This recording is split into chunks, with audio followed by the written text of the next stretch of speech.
ನಮಗೆ ನಮ್ಮ ಕುಟುಂಬಕ್ಕೆ ಮತ್ತು ಮಠಕ್ಕೆ ಇರ್ತಕ್ಕಂಥ ಅವಿನಾಭಾವ ಸಂಬಂಧ ನಮ್ಮ ತಂದೆಯವರಿಗೆ, ವಿಶೇಷವಾಗಿ ನಮ್ಮ ತಂದೆಯವರಿಗೂ ಕೂಡ ಮತ್ತು ಹಿರಿಯ ಸ್ವಾಮೀಜಿಯವರಿಗೆ ಇದ್ದಂಥ ಸಂಬಂಧ ಅದು ಯಾವತ್ತೂ ಕೂಡ ನಡ್ಕೊಂಡು ಹೋಗುತ್ತೆ. ನಾವು ಕೂಡ, ನಾನಾಗಲಿ ನಮ್ಮ ಸಹೋದರ ಡಾಕ್ಟರ್ ಶಿವಪ್ರಸಾದ್ ಅವರಾಗಲಿ ನಾವು ನಡೆಸ್ಕೊಂಡು ಬರ್ತಾ ಇದ್ದೇವೆ.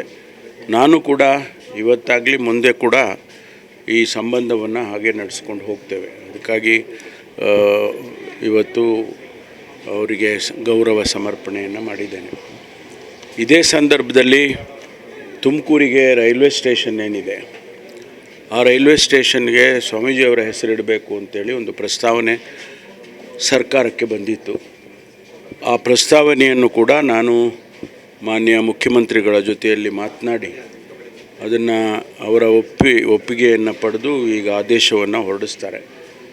ಮುಂದಿನ ದಿನದಲ್ಲಿ ತುಮಕೂರು ರೈಲ್ವೆ ಸ್ಟೇಷನ್ನು ಪರಮ ಪೂಜ್ಯ ಶಿವಕುಮಾರ ಮಹಾಸ್ವಾಮಿಗಳ ಹೆಸರಿನಲ್ಲಿ ಇರುತ್ತೆ.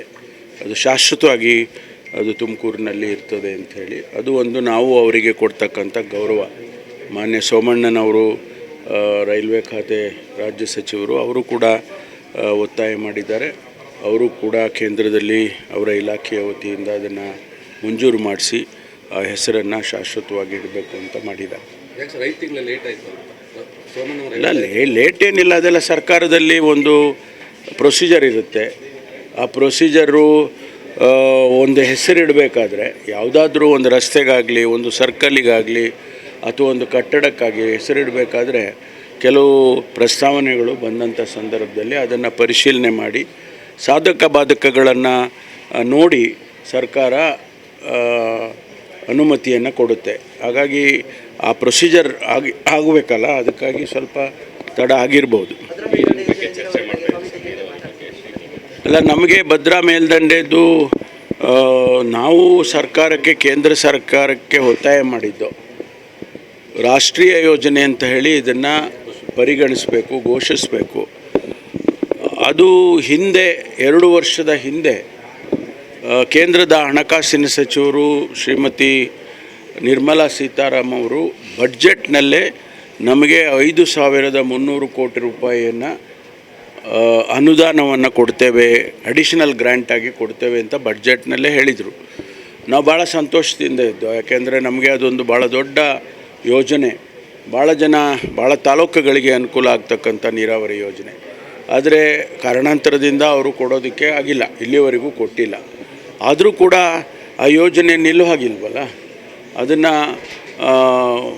ಆ ಕಾಮಗಾರಿಗಳನ್ನು ಬೇಗ ತ್ವರಿತವಾಗಿ ಮಾಡಬೇಕು ಅಂತ ನಾವು ಕೂಡ ಹೊರಟಿದ್ದೇವೆ.